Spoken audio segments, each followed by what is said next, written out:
Mga karandom, inaanyayahan kayo ng buwan ng ating episode today. Lumipad ang aming team mula Germany patungo sa Budapest.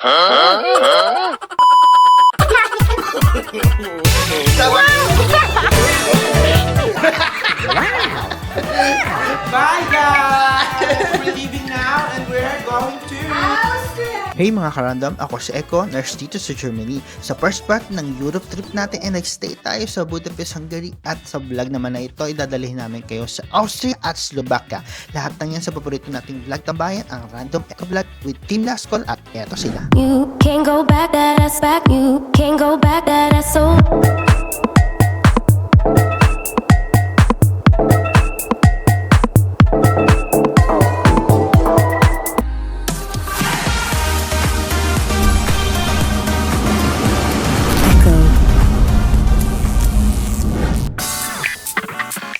Sabi nila kung gusto mo daw magkaroon ng unang idea sa lugar na bibisitahin mo, magtanong ka lang kay Manong Driver. Alam niya kasi halos lahat ng mga bibigay. Anyway, si Manong Driver ay taga Budapest at magiling niyang kinuwento ang happiness niya sa amin dahil ganap na siyang lolo this week. Congrats po. New baby in the family. Oh, congratulations! I'm grandfather. Really? The second time. 2 years old baby. 1 year. And this is the one day. My daughter, the second baby. Yeah. And 2 days, my birthday. Happy birthday! This is the birthday gift. Yeah. Guys, happy birthday to you! Thank you, thank you. Nice. Yeah, August it's very happy. Yeah. But very hot. Yeah. Welcome to hell. So, inanap namin ang Flixbus. Hi, Risa. Hello. Go to the other side. Hindi tayo para tumakbo. Hindi talaga. Kasi hodang Kailangan maabutan talaga. gusto yung mall nila dito. Wow. And parking lots. Hi guys!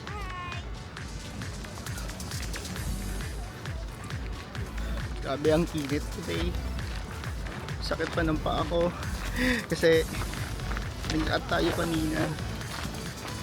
Mag-ingat kayo sa sa scam.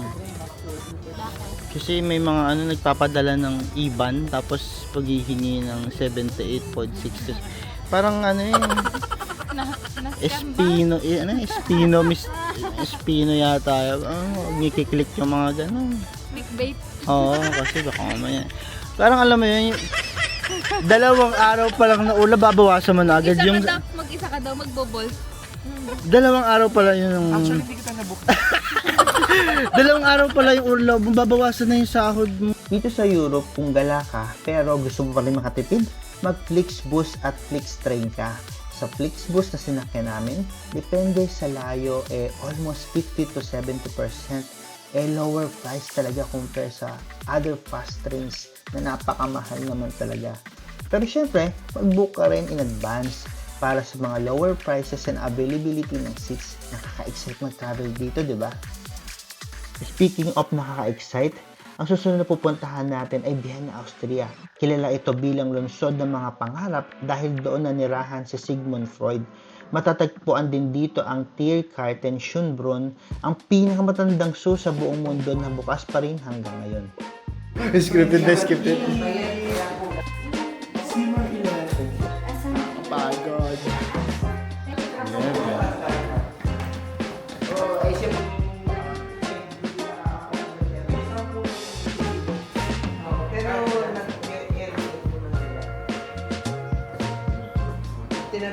Ito ang ating Airbnb this time.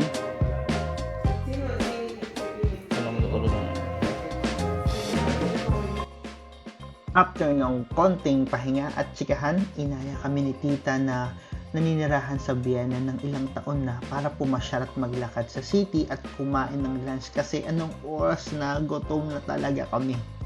Gutom na kami. Ayun si tita, oh. Si tita nalakad ng lakad, tapos malapit lang daw, sabi niya. Ano yan, rice?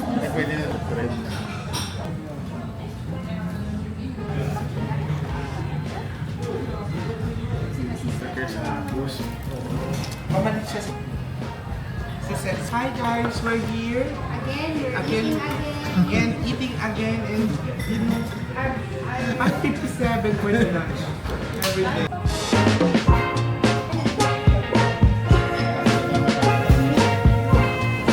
Thank you! Ang sarap kumain. Hindi para mag-ayos ka sa vlog lagi at ako yung pawis-pawis. Ano nangyari doon sa ano? Sa ramen, kamusta nga? Ay, Ramen. sumakses tayo dun sa ramen. Sabi, busog na busog ako. Comfort food. Ang sarap. Yung pagkatapos mong kainin, good vibes. Binawi ng ramen yung Inawi ng ramen na ang gugutoman. Pero kailangan pa maglakad. Bakit? Hindi para maglakad tayo ate. Yung ambience parang ano siya, Germany din. Itong part na to. Paris, Germany, Manila. Shopping capital din ako. Oo, yung shopping capital nila. Kasi may souvenirs, lahat ng stores nandito, kainan. Mag-shopping ka ba? Pang shopping. Tsaka wala lang space sa bagahe na. Oo, grabe. Siguro bibili lang ko ng red magnet. So what's special in Vienna? Vienna Sausage. sausage. Okay. Looking for. Looking forward for. So kahapon po, looking for Hungarian sausage. Ngayon, looking for Vienna. Grabe yung aking busog. Tapos maglalakad tayo. Parang hindi naman tayo para maglakad ngayon. Kaming maliliit ang bias. Mabagal maglakad. Bukod sa busog, maliliit ang bias namin. So, huli kaming lumalakad. Logi sa lakad. Wow! Ang ganda. Ay, kaya pala gusto niya dyan. Dito niya tayo dadalhin kasi magpipicture daw. Daming visitors. Daming Chinese. Hi mga kabayan! Tignan mo namin Airbnb na HR. Sige, review mo. Uy, Airbnb. Talo mo. Napaka-modern ng Airbnb, no? Pero tuturuan ka niyang magkukunin ng mga bagay. Hindi kaya kakaya-kayaan kailangan tutulungan ka na maging independent. Matututo ka sa buhay. Kahit naman tayo,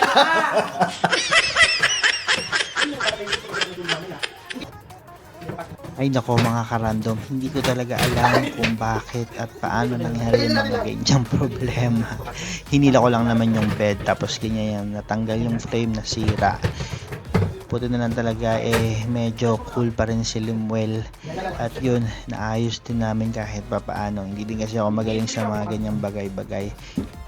Kayo ba mga karandom, meron ba kayong mga naging problema sa Airbnb nyo? Comment nyo lang sa comment section kung ano yung mga naranasan nyo sa Airbnb na mga problema and all. At satisfied ba kayo? Pero yan lang din naman yung problema. Pero all in all, sulit naman din namin kasi mura din naman talaga yung Airbnb. Kaya yun, sulit pa din. After nyan, nagplano na kami na pumunta sa city at gumala ngayong gabi.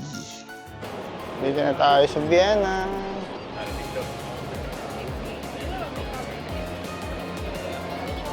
Wow! Ang ganda. So ang ating mga kabayan ay nandito sa loob. Para mamili ng ating... Hello! hi! Ano hanap mo, I'm sir? looking for sticker for my Kufa. What? Scooper. Luggage. For my luggage. Because you know, that's my glass. Wow. Ako usually, ang hanap ko lang ay postcard. Hindi naman para gumastos tayo. Ang taray. Iba na ngayon, modern na ang ating bantil. For 12 euro. Grabe yun. May bantil. Galing, ang ganda. Ito, cute. Ang ating binibili lagi na yung mga natin binibili lagi yung mga plates. Kaso ang mahal niya. It's 15 euro. Usually, mga 10 euros lang to eh. Ano kaya yun? Hi! Hi! We're in black! Yesterday, naka-white kami. Pero ngayon, naka-black kami. O, di ba? Dapat may picture tayo na naka-black tayo. O, di ba? Yan yung isa sa mga perks natin. Pag nandito tayo sa Germany. Hey, pag nasa Europe tayo. At Schengen visa.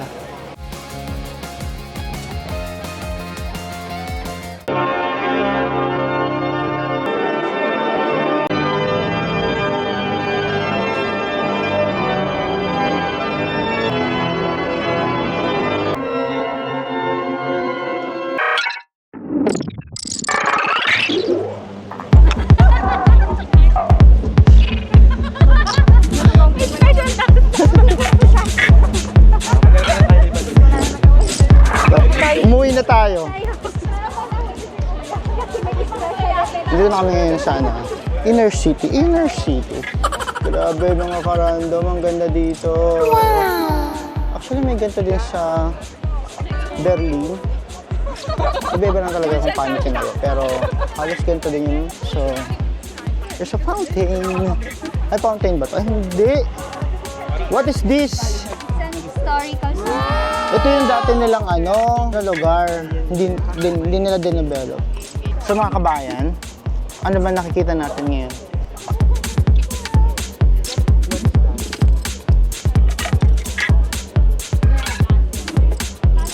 Nasaan na tayo ngayon? Andito na tayo ngayon sa center Center. of attraction. Pwede mo ba kami lecturean niyo kung ano yung Hindi ako sinagot eh. Yung si Meta mo parang nagbulakbol nung high school eh. Hi! Ano gagawin natin ngayong araw na ito? Ngayong mga oras na ito? I think sleeping, right? Kailangan natin mag-vlog. Kasi nahapo pa dito. 30 plus years. May asthma ako. As a 30-something, Yeah, 30-something. I want some boys tonight. Ay, vlog nga pala ito. Gusto ko ng bubble tea. Gusto ko ng something to drink na tulad ng bubble tea. Wow! Sinong namimiss mo sa Germany? Wala. Ala! Ang ganda lang.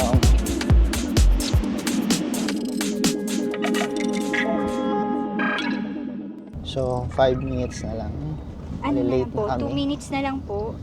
At Malilate nandito na naman po kami. tayo sa last call. Ito yung thrill ng ating biyahe. Ito kasi ang thrill. Sabi ni Tito Franco, nandun po daw ang thrill sa group namin, ang last call. Ang last call. Team last call ka. So, ang team last call ay maghahabol uli ng 2 minutes. So, tumatakbo tayo. Kasi, wala na yata ang... Late na naman kami.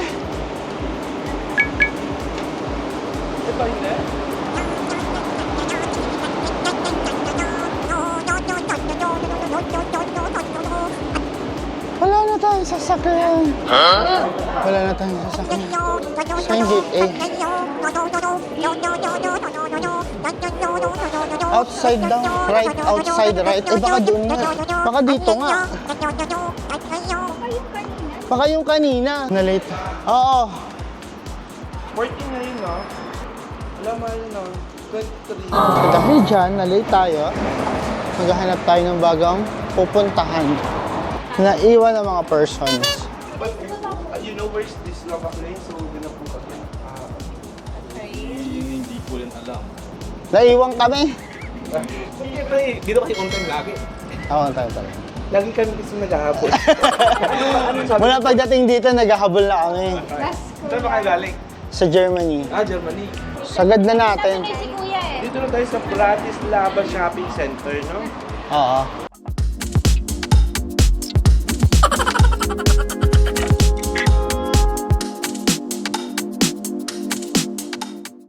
Welcome to Bratislava mga karandom. Kahit pangalawang beses ka na nakapunta dito, excited pa rin ako. So, dito na tayo ngayon sa Bratislava. So, mga kabayan.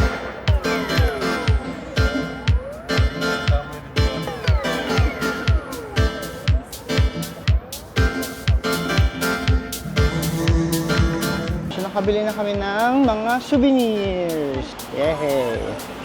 Ganda oh. Start na ako mag-my day ng Na? Vienna. Wow! Ito yung old town nila. So nakabili ako ng postcards. Pasalubong kay Marlon. Ito, syempre. Wow! Parang hindi na tayo maghahawak-hawak. Habang naggagala kami sa loob ng city ay may nakilala kaming kabayan, si Sir Benjamin, isang seafarer, at nagpa-unlock siya ng mag-vlog. Ano lang, 8 hours lang kami. Tapos, punta naman kaming Pasaw. Tapos, punta ng Cologne, dun sa Germany. Sa Germany. Rhine River na naman, tapos Amsterdam. Ayun yung asawa niyo, saan city siya mapupunta? Sa Lure. Lure? Saan yung Lure? Parang narinig ko na yun. Baka pa sa München pa ba? Oo, sa Oo. Pero ako, ayaw ko. Ano? Eh, gusto niya eh. Ego ko. Ay, German company din naman yung ano, di ba? Oo. Pwede din na ano. Waiting na lang siguro ng visa yun. Sabi ko yung visa ko kung gagamitin, ayaw naman niya. Sabi niya sa kanya lang. Oo. Parang entry niya is nurse. Hindi din kasi, mas maganda siya talaga mismo. Pagka kasi siya, lisensyado talaga siya. Tapos i-convert lang yung tawag dito, family reunification. Saka allowed na agad siya mag-nurse eh. Pag nurse entry niya dito. Alam ko pag FRB mag-a-apply ka pa na yung apply mong profession, na pagkatrabaho mo, kailangan mo pang i-apply sa city hall o kailangan. Pero kung nurse entry, matik na agad na. Yun nga lang medyo, after ng exam ko, mga 7 months ako nagantay for deployment. Depende sa state kung mabilis sila mag-process ng work. Kasi nag-iwan ako yung mga classic nurses din. Dito na rin lahat. Gusto na bibisitahin. Gusto may trabaho. Ito ba? Di hawak yung oras. Pero sa Germany, anong nyo? Asang city talaga kayo? Pasaw. Pasaw. Yung port of call namin, Pasaw talaga. Tapos iikot na naman kami ng Cologne. Yung mga tourist spot doon sa Germany. Malaki yung yung barko yung niya? Maliit lang, 110 lang. Cargo, sir. Hindi, passenger yan. Passenger. Buti naisipan na misis nyong mag-Germany. Nauna ako kasi yung dati kong kapitan, ni-recruit na ako dito. Sabi ko ayaw ko. Pinakita ko malaking sahod. Oo. Sige. Sige na. Baka mukhang maganda benefits pag German employer. Oo, may yung health card, healthcare, tapos 13-month pay, Maganda pension. labor laws. Pero mahirap mag-Deutsch. Oo. Yan nga, hindi ko nag-Deutsch. Hindi ka nag-Dodgers. Yung mga kasama niyo po ba mga Pag Pinoy tinanong ko, din? sabi ko, spread in English. mga Pinoy din po ba? May O Pinoy akong kasama, dalawa. May license ko sila, iba dito. Yung captain's license nila, kailangan mo mag-A2 ata yun. Maganda po kahit pa paano. Kasi pagpapasok ka ng lab, Deutsch ang communication eh. Minsan sinasabi ko, spread in English. Pero sa trabaho, sir, yung standard ng maritime, Standard. mga jargons na ginagamit. Oo. Pag gusto niyo mag-tour, message lang kayo. Oo, tour kayo ng Europe. ay talaga? Sa barko. Okay. Punta kayong Budapest. Magkano po yung ganun? Saan po kayo Depende kasi sa level ng barko. Tawag doon. Ito po. Yun. Ay, vlogger po. Yun yan. Ano po yung best season? Best season, summer. Summer talaga. Huwag kayong winter. Kung gusto mo winter, Rhine River. Pagpunta kayo ng Rhine River, pwede naman, pamilya ko. September, sir, goods pa, no? September, sir. Maganda ang panahon, September. Pero mas maganda ko doon. Rhine River. Kasi yung German, dami nilang castle. Oo. Mababa talaga doon. Daming history doon. May barkada kami. Yung barkada namin ng taga-OR. Andito din siya sa Germany. Pero nag-transfer sila ng Australia ngayon. I don't know. Anong Australia. Dito? Sa bagay, mas malaki pa ang pangkaroon doon. Pero mas malaki dito. Sa akin dito? Kasi sa captain lang, sir, 480 a day Oo. sa captain. Ay ba sa Australia hindi ganun kalaki? I-minus yung tax, 18%. Ay dito? Dito. Ah. Dito sa company. Okay. Mas nai-enjoy nyo dito sana. Tubong lugaw, tapos may tip pa. Talaga? Yung weekly na tip mo is ng 170, 180. Wow. Maganda pag nakuha nyo pag napunta nga yung misis nyo dito, at least nandito ka na rin. Parang... The first thing na maganda sa Europe is yung education ng mga anak. Oo. Kailan na ba yung nyo? Dalawa. Dalawa na anak nyo. maliliit. Maliliit pa sila. Ito okay na yun. Mas maganda nga po pagka maliliit yung anak, madaling makapag-aral ng German. Tapos yung yung communication Yun nga po. mas yung bata eh. Mas mabilis matuto. Habol sila eh. Salamat Sir Benjamin sa pag-share ng story mo at ng time mo sa amin. Siyempre, looking forward na makasakay sa cruise niyo. Ay, hindi ah. Ang ganda.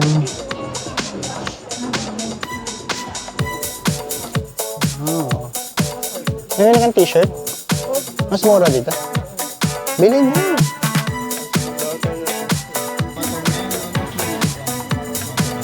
Ako pinili ko watermelon. Thank you.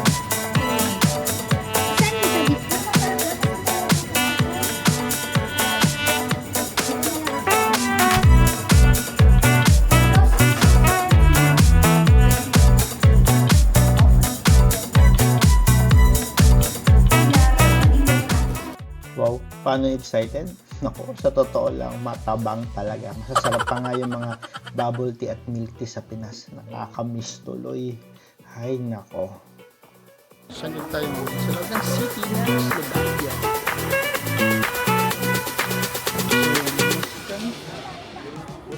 May mga kung ano-ano. May park. Yun, parang may simbahan.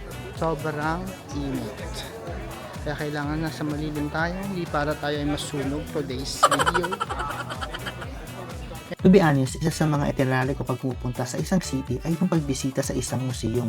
Gusto ko makilala yung isang lugar, hindi lamang kung ano yung nakita ko ngayon, kundi kung ano yung nangyari noon.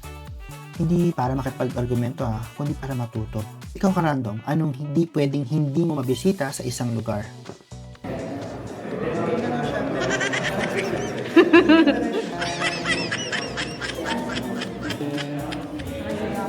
Ang ganda. Ay, ano yun? Ay, mahawakan.